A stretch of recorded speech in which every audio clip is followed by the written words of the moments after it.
नमस्कार, बहुत बहुत स्वागत है आपका आयुर्वेद पर आधारित हमारे इस बेहद खास कार्यक्रम स्वस्थ विचार में। मैं हूं आपके साथ आपका साथी विकास। दर्शकों, स्वस्थ विचार एक ऐसा कार्यक्रम है जिसमें आपको तमाम ऐसी जानकारी दी जाती है जो आपके लिए बहुत ज़्यादा लाभदायक होती है और ख़ास तौर पर आपकी जो समस्याएं हैं उसके लिए आप क्या कुछ उपचार कर सकते हैं, वो सारी जानकारी आपको इस कार्यक्रम में मिलती है। और इसीलिए हम आप सभी से ये अनुरोध भी करते हैं बार बार कि जब भी आप इस कार्यक्रम को देखने बैठें तो कॉपी और पेन लेकर ज़रूर बैठा करें। जो भी नुस्खे आपको बताए जाएँ उनको आप लिख ज़रूर लें। और यदि आपके साथ किसी प्रकार का रोग है, कोई भी शारीरिक कष्ट है, तो सीधे तौर पर आप इस कार्यक्रम से जुड़ सकते हैं। इन सभी कार्यक्रमों में, यानी जो हम कार्यक्रम आपके लिए लेकर आते हैं, इसमें जो मुख्य विषय पर आपसे बातचीत होती है, आपको जो चीज़ें समझाई जाती हैं, जिनको आप याद रखते हैं, जो आपके सेहत के लिए ज़रूरी है, वो सारी चीज़ें आपके अंदर जागरूकता पहुंचाने के लिए की जाती है। और ये जो जानकारी है, ये जो विषय है, इनको हमारे सामने हमारा मार्गदर्शन करते हैं जाने माने आयुर्वेद के ज्ञाता गायत्री सिद्ध पंडित श्री लक्ष्मण दास रतन भारद्वाज जी। चलिए सबसे पहले गुरु जी का स्वागत करते हैं, कार्यक्रम की शुरुआत करते हैं। गुरु जी बहुत बहुत स्वागत है। नमस्कार। दर्शकों, स्वस्थ विचार एक ऐसा कार्यक्रम है जिसमें आपको तमाम ऐसी जानकारी दी जाती है जो आपके लिए लाभदायक होती है और जिसमें आपको तमाम ऐसे नुस्खे बताए जाते हैं, उपचार बताए जाते हैं जो आपके लिए बहुत ज़्यादा उपयोगी साबित होते हैं। यानी आप अपने तमाम उन रोगों को घरेलू उपचारों के माध्यम से ठीक कर सकते हैं जिनको लेकर अक्सर आप लोग परेशान रहते हैं, यानी डॉक्टर्स के पास चक्कर काटते हैं। ये सब चीज़ें तभी संभव हैं जब हमारे अंदर एक जागरूकता उत्पन्न होगी। यही हमारे इस कार्यक्रम का भी प्रयास रहता है, इसलिए हम आप सभी से अनुरोध भी करते हैं, जब भी आप इस कार्यक्रम को देखने बैठते हैं तो कॉपी और पेन लेकर ज़रूर बैठा करें। जो भी नुस्खे बताए जाएं उनको आप लिख ज़रूर लें। और यदि आपके साथ किसी प्रकार का रोग है, कोई भी शारीरिक कष्ट है, तो सीधे तौर पर आप इस कार्यक्रम से जुड़ें, फ़ोन उठाएं, हमें कॉल करें या आप हमें व्हाट्सएप के ज़रिए संदेश भेज सकते हैं। नंबर आपके टीवी स्क्रीन पर है। चलिए आगे बढ़ते हैं कार्यक्रम में और शुरू करते हैं अपने नए विषय पर चर्चा। गुरु जी, आज के इस अंक में हम बात करने जा रहे हैं एक ऐसी समस्या के बारे में जो अक्सर गले में होती है, जिसे कंठमाला भी बोला जाता है। यानी गिल्टी पड़ जाती हैं गले में और कभी कभी वो पक भी जाती है और गंभीर उसके परिणाम भी होते हैं। तो सबसे पहले मैं जानना चाहूँगा कि ये किस तरीके का रोग है और ये सबसे ज़्यादा इसका फैलने का कारण क्या है? देखिए, कंठमाला होती है नज़ले से। जी। जब गले के अंदर नज़ला रुक जाए तो छोटे छोटे, जैसे ककरोच होता है, इतनी छोटी छोटी गिल्टी गले के चारों तरफ हो जाती हैं और बड़ा भयंकर दर्द भी होता है। खाना पीना भी बड़ा हराम हो जाता है इसमें। और बुखार बड़ा तेज आता है। इसका बुखार 102 से ऊपर ही रहता है, इससे नीचे नहीं आता। जी। अब मेडिकल में तो इसका पूरे संसार में इलाज नहीं है। जो हमारा आयुर्वेद, यूनानी, होम्योपैथी है, जिन्होंने आजकल सिर्फ थ्योरियाँ पढ़ी, प्रैक्टिकल नहीं है, इनके पास भी इसका उपचार नहीं है। परंतु मैं नाड़ी वैद्य हूँ, मुझे 10,000 जड़ी बूटियों की पहचान है जिनसे मैं इलाज करता हूँ। तो जो नुस्खा अभी मैं आपको बताने जा रहा हूँ, यदि आप इसको ध्यानपूर्वक सुनते हैं, समझते हैं, लिख कर के रखते हैं, तो मैं आशा करूँगा कि जिसको भी ये बीमारी है वो बिना किसी की मदद के बगैर स्वयं अपने आप अपने रोग को ठीक कर सकता है। सबसे पहले हमें गाय का दूध चाहिए। गाय के दूध को दही जमा करके लस्सी बनाएं। ताज़ी लस्सी तो आपने पीनी है, उसमें काली मिर्च पीस के मिला के पीना है। 1 गिलास पीने में आधा घंटा लगाना है। और थोड़ी लस्सी लेके तांबे के बर्तन के अंदर डाल के धूप में रख दें, उसका थोड़ा नीला रंग हो जाएगा। जी। अब इसमें आक के पेड़ की छाल लेकर के, जो ज़मीन के अंदर जड़ होती है उसकी छाल, इसको अच्छी तरह पीस के चटनी की भांति उस छाछ में मिला दें। अब जहाँ जहाँ पे ये आपको गिल्टियाँ हैं वहाँ पे इसका लेप कर दें। लेप करके ऊपर डॉक्टर वाली रुई लगा के खाकी रंग की सेलो टेप से पट्टी बांध दें। तो पट्टी करने के बाद 2-3 दिनों में गांठें बिल्कुल समाप्त हो जाएंगी और पट्टी करने के 2 घंटे के बाद जो आप खाएंगे वो गले में भी दर्द नहीं होगा जी। और जिसमें आपको भयंकर दर्द हो रहा था, थोड़ी थोड़ी देर में चीज़ से मार रहा था, बंद हो जाएगी। परंतु जब तक कि पूरी गांठें समाप्त नहीं हो जाए तब तक लस्सी और आग की जड़। लस्सी पहले तांबे के बर्तन में रखनी है। जब उसका नीला रंग पड़ जाए तो उस लस्सी को आग की जड़ के अंदर जो छाल है उसमें पीस के चटनी बनाएं और उसका लेप ऐसे करना जैसे मेहंदी का लेप करते हैं, गांठों पे गले के चारों तरफ कर दें तो गांठें ऐसे पिघलेंगी जैसे बर्फ़ की सिल्ली धूप में पिघलती है। अब यह क्रिया आपको 15 या 20 दिन करनी है। आपकी गले की कितनी भी ज़बरदस्त बड़ी से बड़ी गांठ, कितनी पुरानी से पुरानी, 15-20 दिन से ज़्यादा नहीं चलती, उससे समाप्त होती है। और ताज़ी लस्सी में काली मिर्च पीस करके जब आप उस लस्सी का गिलास एक पीने के लिए आधा घंटा लगाते, एक सूर्य उदय होने से घंटा 1.5 घंटा पहले पी लेते हैं, फिर सूर्य उदय होने के 2 घंटे बाद फिर पीते हैं, फिर उसके 4 घंटे बाद फिर लेते, 3 खुराक एक दिन में ले लेते हैं। तो अब गले से आपको खाने पीने में तकलीफ़ नहीं रहेगी, दर्द कम होता जाएगा। और फिर लेप जो सुबह किया उसको शाम को खोल दे, शाम को किया उसको शाम को किया सुबह खोले, सुबह किया शाम को खोले। तो आपके कितनी भी ज़बरदस्त कान फेड़ है, चाहे इसमें पस पड़ी है, चाहे कीड़े पड़े हैं, 1 महीने में उसका नामो निशान नहीं रहेगा। चलिए आगे बढ़ते हैं कार्यक्रम में और शुरू करते हैं अपने सवालों का सिलसिला। और पहला व्हाट्सएप मैसेज हम ले रहे हैं, रंजीत जी हैं। रंजीत जी ने अपना सवाल भेजा है पंजाब से और बता रहे हैं कार्यक्रम देखते हैं, बहुत अच्छा लगता है और रोज़ाना इस कार्यक्रम को वही नहीं पूरा परिवार फॉलो भी करता है और जिस तरीके के उपचार बताए जाते हैं वो सारी चीज़ें करते हैं। आपने अपना अनुभव हमसे साझा किया, इसके लिए आपका बहुत बहुत धन्यवाद। अपना एक सवाल पूछ रहे हैं कि गुरुजी, आज के इस दौर में, आजकल के समय में बहुत सारे नए नए प्रकार की बीमारियां उत्पन्न हो रही हैं, जैसे ब्लैक फंगस हो गया और भी कई प्रकार की जो इस तरीके की समस्याएं हैं। क्या इन सब का भी उपचार आयुर्वेद में उपलब्ध है? ऐसा इनका ये सवाल है। आयुर्वेद में संसार का कोई ऐसा रोग नहीं है जिसका के उपचार नहीं, परंतु जिसने थ्योरियाँ पढ़ी हैं, प्रैक्टिकल नहीं है, वो उपचार नहीं कर सकता। और मैं तो नाड़ी वैद्य हूँ, मुझे 10,000 जड़ी बूटियों की पहचान है जिनसे मैं उपचार करता हूँ। और इसमें हमें ज़्यादा दूर जाने की ज़रूरत नहीं है। आपके चूल्हे चौके में लहसुन, प्याज, अदरक खूब पड़ा होता है। पैर के तलुए से सिर के बाल तक के हर एक रोग को समाप्त करने के लिए लहसुन, प्याज, अदरक से बढ़ के संसार में कोई दूसरी वस्तु नहीं है। लहसुन, प्याज, अदरक के अंदर जो गंध है, ये गंध हर किस्म के कीटाणुओं को ऐसे नष्ट करती है जैसे जलती अग्नि में पतंगा नष्ट होता है। चाहे सफ़ेद फंगस है, चाहे काली फंगस है, चाहे डेंगू है, चाहे चिकनगुनिया है, चाहे टाइफाइड है, चाहे कोरोना है, हर एक बीमारी के कीटाणुओं को नष्ट करने की ताकत जो लहसुन, प्याज, अदरक के अंदर है, संसार में किसी वस्तु में नहीं है। परंतु मेरे स्वास्थ्य उपचार में, आश्रम में जो मैंने अपनी फार्मेसी बनाई है, इसमें दवाइयाँ मैं उतनी बनाता हूँ जितनी मैंने रोगियों को देनी है। मैंने बाहर किसी को मार्केट में दवाई बेचने के लिए नहीं दी है। और मेरी दवाइयों की विशेषता है कि ये जड़ी बूटियाँ, इनमें किसी किस्म का केमिकल नहीं है। यदि रोगी नियम से खाता है, परहेज करता है, पहले दिन चाहे कितने पुराने से पुराना रोग है, 10 से 15% आराम मिल जाता है।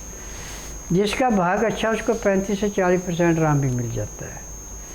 परंतु यहाँ की सबसे बड़ी विशेष बात यह है कि पहनावे पे, खान पान पे, रहन सहन पे और सोने जागने पे विशेष ध्यान दिया जाता है। यहाँ पे खाना दिन में सूर्य उदय होने के 2 घंटे के अंदर अंदर खा लेना सोने पे सुहागा है। यदि लेट करें तो 12 बजे से पहले पहले। और खाना खाते समय 2 गिलास गर्म पानी, लहसुन, प्याज, अदरक का रस मिला के पीना अति आवश्यक है। तब आपको रोगों से हमेशा के लिए मुक्ति मिलती है। उसका नियम है कि 2-4 आपने ग्राही खाना खाया, 2 घुट पानी पिया, परंतु खाना जो आपका ताज़ा ताज़ा गर्म होना चाहिए। यानी कि एक बार गर्म करके वो ठंडा हो गया, उसके बाद फिर गर्म कर रहे हैं आप, तो उससे रोग बढ़ेगा, घटेगा नहीं। आज 60% जितने भी एम्प्लॉइज हैं कि घर से बना के रोटी लाते हैं और दिन में खाते हैं 2:30-3 बजे। ये रोटी आपके पेट में जाके ऐसे बैठती है जैसे पानी में पत्थर बैठता है। आज 100 में से 2 या 3% मिलेंगे आपको जिनको रोग नहीं है। 98% तक एक से बढ़ के एक रोग हर एक एम्प्लॉइज को है इस टाइम। नाड़ी परीक्षण करके जब मैं उनको कहता हूँ कि आपको ये बीमारी इतनी पुरानी है और ये तकलीफ़ है, तो सोच में पड़ जाते हैं कि इन्होंने कैसे इस रोग को पहचाना। जो डॉक्टरों ने MRI, CT scan, x-ray, ultrasound, ECG, sonography में नहीं रोग पकड़ा, इन्होंने 2 सेकंड में बता दिया कि आपको इस अंग में ये रोग है। तो मैं आपको बता दूं कि मैं नाड़ी वैद्य हूँ। नाड़ी वैद्य के लिए नब्ज में ऐसे बीमारी पकड़ी जाती है जैसे आप टीवी पे स्लाइडें देख रहे हैं, वो सिर्फ परछाई है जिसने बोला उसकी। जैसे बोल रहा है, जो एक्टिंग कर रहा है, सारी चीज़ दिखाई पड़ती है। ऐसे स्वस्थ विचार में रोगी को जो दवाइयाँ दी जाती है, रोगी को रोग को बिल्कुल जड़ से समाप्त करती है। आज मेरे पास वही रोगी आता है जो सब जगह थक जाता है और दवाई खाने के बाद जब उसको आराम मिलता तो एक ही बात कहता है कि स्वामी जी, हमने बहुत डॉक्टरों को देखा, बहुत जगह उपचार कराया, परंतु आपका नाड़ी का ज्ञान और बोलने का लहजा और दवाइयों में जो विशेषता वो किसी के पास नहीं है। तो मैं उनसे एक ही उत्तर देता हूँ कि देखिए, मैं नाड़ी वैद्य हूँ। नब्ज में जो मुझे बीमारी मिलेगी मैं दवा करता हूँ। अब मुझे जिन जड़ बूटियों का ज्ञान है मैं उनसे दवाइयाँ बनाता हूँ। तो इन दवाइयों का कोई किसी का साइड इफेक्ट नहीं है। जो जीभ के जाड़ा चुटकोरे उनको जल्दी लाभ नहीं मिलता। और जो परहेज करके दवाई खाता है, किसको 15 दिन, किसको महीना, किसको 1.5, किसको 2 महीने दवाई खानी पड़ती है। रोग समाप्त होता है, दवाइयाँ बंद होती हैं और उसके बाद रोगी को परहेज जो बताए जाते हैं वो करता है तो दोबारा रोग भी नहीं मिलता। मेरा नाम शीश पारसी है और मैं सहारनपुर ज़िले से रहता हूँ। सहारनपुर ज़िले में ही रहता हूँ। गांव मेरा सफदलपुर है। मेरे गले में पिछले फरवरी को कमी आई थी। मैंने अच्छे से अच्छे डॉक्टरों को, एलोपैथिक वालों को दिखाया। उन्होंने कहा कि आपका गला ठीक है। उन्होंने चेकअप किए। मैंने कहा जब मेरा गला ठीक है तो मेरी आवाज़ क्यों नहीं खुल रही। उन्होंने दवाई देते रहे, फिर दवाई देते रहे, मैं लेता रहा। उसके बाद लॉकडाउन लग गया। लॉकडाउन लगने के बाद मैंने जो है दवाई स्पेशल रखी उनके लिए, गले में कोई कमी ना हो जाएगा। मैं खाता रहा, लेकिन थोड़ा आराम मिलता, बस ऐसा ही थोड़ा बहुत ही दवाइयों से। उसके बाद मुझे जो है लगभग 10 महीने बाद मैं देहरादून चला गया और देहरादून जा कर के मैंने डॉक्टर कुमार है जो नाक कान गले का स्पेशलिस्ट है, उससे चेकअप कराया। उसने जो है दूरबीन से चेक किया और गला में बताया कि आपके गले में कमी है, आप इसका ऑपरेशन करा लीजिए जोलीग्रांट जा करके। उन्होंने जोलीग्रांट लिख दिया। मैं जोलीग्रांट चले गया। जोलीग्रांट जाने के बाद डॉक्टरों ने जो है मेरा दूसरे दिन ऑपरेशन कर दिया। जब मेरा ऑपरेशन हो गया, उन्होंने दवाई दे दी और कहने लगे कि आप जो है एक सप्ताह बाद अपनी रिपोर्ट, उन्होंने बहुत सारी रिपोर्टें करवाई, सारे शरीर की CT स्कैन भी कराया और पूरे शरीर की मतलब जो खून की जांच कराई, हर चीज़ की जांच करी। तो उन्होंने जांच करवा के ऑपरेशन करके मुझे कहते हैं 7 दिन के बाद आप रिपोर्ट ले जाना। जब मैं 7वें 8वें दिन गया तो उन्होंने रिपोर्ट दी मुझे, कहने लगे आपके गले में कैंसर हो गया है और आप इसकी सफाई करवा लीजिए मशीनों द्वारा, और कोई इलाज नहीं है इसका। मैं इतनी बात सुन करके अपने घर चलाया कानपुर, स्वस्थ विचार वालों का प्रोग्राम देख रहा था। मेरे दिमाग में आ गई कि एक बार मैं स्वस्थ विचार वालों के यहाँ जाकर दिखाऊं। फिर मैं अगले दिन दिल्ली चलाया और दिल्ली रात को रहा, फिर सुबह यहाँ आया मैं। तो मैंने जो यहाँ पर से दिखाया, गुरुजी ने जो है नाड़ी देखी, नंबर देख करके दवाई उन्होंने एकदम बता दिया मुझे कि आपके गले में बहुत बड़ी कमी है, बहुत खराबी आ रखी है।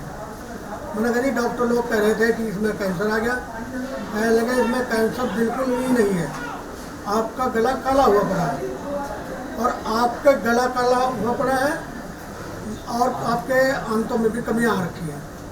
आप यहाँ से दवाई ले जाएं और मेरी दवाई खाएं, और खाएं कब, यदि आप परहेज कर सकते हो तब मेरी दवाई ले जाना, नहीं तो मेरी दवाई आराम नहीं देगी।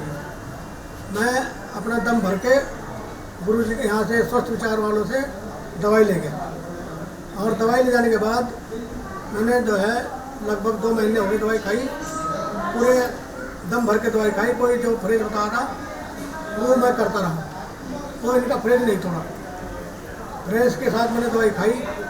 आज मेरी आवाज़, मेरे गले में कोई दिक्कत नहीं है, कोई कमी नहीं है, कोई दर्द पीड़ नहीं है, आवाज़ मेरी खुल गई है। और बस मैं तो ये कहता हूँ कि इनकी दवाई से आराम हुआ है और अच्छे दवाई देते हैं। मुझे जो है 3 बीमारियां थी, किडनी की प्रॉब्लम, सर्वाइकल स्पॉन्डाइलिटिस। अरे सब जगह लूट लिया, 3 लाख रुपए का एक बेड मंगाया साउथ कोरिया का, वो भी काम नहीं किया। सब लोग कह रहे थे बचेंगे नहीं, घर वाले परिवार वाले। अरे गुरुजी ने जीवन दान दिया है।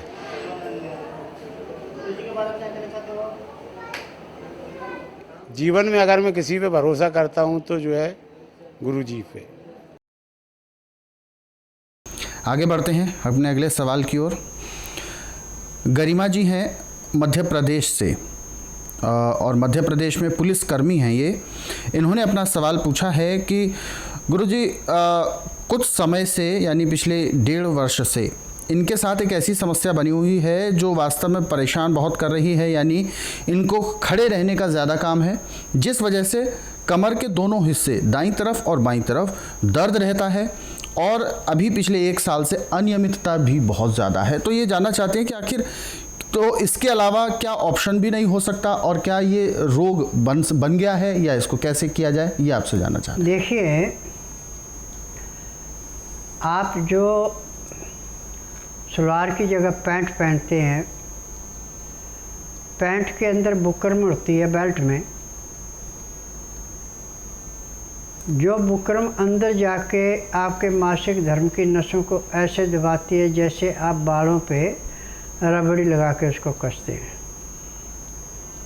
फिर आप पानी खड़े खड़े पीती है, खाना भी ज़्यादा कर खड़े खड़े खाते हैं, तो सारी देन जो है आपके गलत खान पान की सजा और पनाव की सजा है।